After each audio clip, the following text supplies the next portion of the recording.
Thank you, Mr. Chairman. Just on the budget point, I made this point before the committee before. The House just passed a budget that adds nearly $3 trillion to an already out-of-control debt. So if we do really want to spend money on defense or anywhere else, we got to be willing to pay for it. And this, certainly go back through generations of, bipartisan problems with this. You can't have a debt that size and keep coming back talking about how much money you're going to spend, whether it's defense or whatever your priorities are. And Mr. Secretary, you said the 99% down on border crossings and the border is secure. At the same time, we're going to take $1 billion out of the MILCON budget, out of building barracks, to send it for the border, and there's another 4,000 troops that we're planning on sending down to the border. Given that the border is secure, might you rethink that spending? Well, sir, we are securing it. It is secure, but it's a manpower-intensive effort at the beginning. Two different words there. It's either secure or secure, and it sounded to me like you said it was secure. It is secure. Okay. What we're continuing to do is expand that and fortify it through infrastructure, which is a big part of the budget on the Department of Homeland Security side as well. So it's that $1 billion you're talking about was from the CR in FY25. We fully fund that back and more in FY26 with the recognition that we were dealing with the world as it existed when we came in. And the previous administration said they needed new legislation to secure the border. It turns out you just needed a new president. I would point out president that with you the have not Defense Department and submitted, DHS that was willing to go to the border and actually have secure it, which is what not submitted a budget yet. So whether or not you're putting that money back in remains to be seen. You have definitely taken it out. And I think the obsession there, and I don't disagree, the border needed to be secure. But from a pure budget standpoint, let's just not keep the political focus on that. Let's make sure that we're funding some of the other priorities that we have. So when it comes back to acquisition reform, and the chairman's point, it's our committee, certainly Congress is part of the problem. We set up a lot of requirements. Defense contractors are part of the problem. I'm curious, how would you get after reforming the culture at the Pentagon so that you can move faster, number one, and number two, how would you get after the defense contractors that push the requirements process? And specifically, what would you do about the requirements process to try to speed things up? Well, first of all, I think gold plating is a real problem, sir. I mean, across the department. Interesting to use the word gold in this particular context, but yes, I agree with you, actually. We maybe could use a little bit more silver plating on occasion. A recognition that the 99% solution is oftentimes the enemy of the 85% solution that delivers 2 years sooner. And that's contractors and other companies wanting to do right, but trying to do too much and overpromise, and then they're under-delivering. The warfighters not always wanting to do right. In some cases, just wanting to make money. So, but yes, the change is also in acquisitions about people. You need reformers in these positions. I'm here to be a disruptor of those processes. Our deputy secretary has extensive business experience. The types of people we're bringing in as undersecretaries have been disruptors and innovators in the private sector who recognize that bureaucracy can be dysfunctional and needs to be disrupted. So it's taking outside-the-box, unique approaches. I mean, virtual design is a big example. How many times are we going to build something physically that takes a year to build when you could use AI and computing power, design it virtually, identify the flaws, and move more quickly. Or create open architecture so you can move. Our committee stands ready to work with you. I mean, there's 500 different things we can do, and we're doing them. Yeah, and I'm sincerely concerned about this. Is it the policy of the Department of Defense that we need to be prepared to take Greenland and Panama by force if necessary? Is this a policy that you have within the Department of Defense in accordance with the President's wishes? I heard what you said about those two countries and saying we need to worry about China.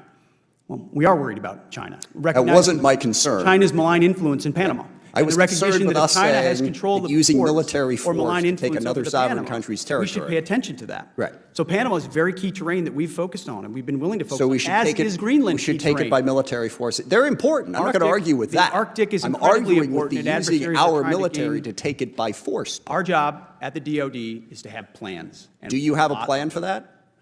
Our job at the Defense Department is to have plans for any particular contingency. Including the contingency of basically invading Any contingency Denmark. you need, we've got it. We've got a building full of planners, and we're prepared to give recommendations whenever needed. So just be clear, you have plans to take Panama and Greenland by force if necessary. I think the American people would want the Pentagon to have plans for any particular contingency. Not for that. Thankfully, we are in the planning business. Speaking on behalf of the American people, I don't think the American people voted for President Trump because they were hoping we would invade Greenland.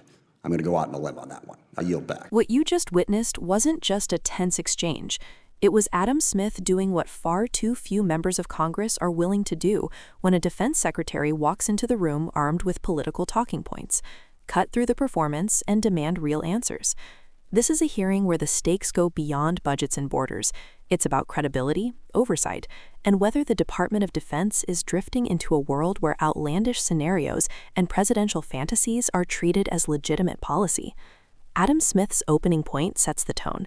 He reminds the room that the same House majority shouting about runaway spending just passed a budget that adds nearly $3 trillion to the debt, and that's before anyone even brings up defense priorities. This isn't just about numbers, it's about hypocrisy. You can't claim the country is broke when funding education, healthcare, and infrastructure, and then turn around and argue the Treasury is bottomless when it comes to military projects or political showpieces at the border. Then Smith does something important. He confronts Secretary Hegseth's contradictory claims about the border. Hegseth insists the border is secure, yet defends pulling $1 billion from military construction, specifically from troop barracks, to divert it to the southern border, and sending an additional 4,000 troops there. Smith catches the contradiction immediately. If the border is secure, why are you stripping money out of the military and redeploying thousands of personnel? This is a core issue. Republicans want to declare victory and crisis at the same time, whichever suits the talking point in the moment. Smith doesn't let that slide. Then the hearing shifts to one of the most important topics Congress almost never challenges successfully: acquisition reform, the system that decides what the military buys, how it buys it, and how fast it gets it. Smith knows this system is broken. Contractors overpromise. Bureaucracy clogs innovation. Congress adds its own layers of requirements. Everyone points fingers, but no one fixes it. Hegseth tries to sound like a reformer, talking about gold plating, virtual design, and hiring disruptors. But Smith immediately catches the deeper issue. Reform isn't about buzzwords or corporate-style hype. It's about confronting a culture inside the Pentagon where defense contractors often drive requirements simply to create profit, whether the military needs those features or not. Smith forces Hegseth to acknowledge that some contractors just want to make money. That alone is a remarkable admission. But the moment that will define this hearing, the exchange that will live on social media, is when Adam Smith asks the question no one expected but everyone needed to hear. Is it the policy of the Department of Defense that we need to be prepared to take Greenland or Panama by force? He asks it plainly, repeatedly, refusing to let the secretary wiggle out. And why does he ask? Because Secretary Hegseth, echoing Trump's worldview, has been talking about China's influence in Panama and strategic competition in the Arctic as though these territories are somehow up for grabs. Smith forces Hegseth to say the quiet part out loud. The Pentagon does, in fact, develop contingency plans for virtually anything, including scenarios that no reasonable American would ever support. And that's the point. Smith is highlighting a dangerous trend in the Trump-era Pentagon, the casual normalization of military fantasies, including ones that flirt with violating international law. Americans did not elect a president to go shopping for new territories. They didn't vote for an administration that treats sovereign nations as chess pieces on a map. Smith drives that point home. No one voted for Trump because they wanted a war over Greenland. Under all the political noise, Adam Smith is making a deeper argument. The Pentagon exists to defend the United States, not to indulge presidential whims, not to posture for social media, and not to prepare for absurd invasions that belong in satirical novels, not military playbooks. This hearing exposes something critical about the Trump-Hegseth approach to national security: a blurred line between real threats and political fantasies, a breakdown between strategic planning and presidential impulse, a militarization of issues, like the border, that don't require more troops but more sound policy. And Smith's final line drives the whole message. Americans didn't vote Trump into office to invade Greenland. They didn't vote for a Pentagon run by improvisation. They didn't vote for a defense strategy built around chaos. What they do want is accountability, seriousness, and a Pentagon grounded in reality, not ideology.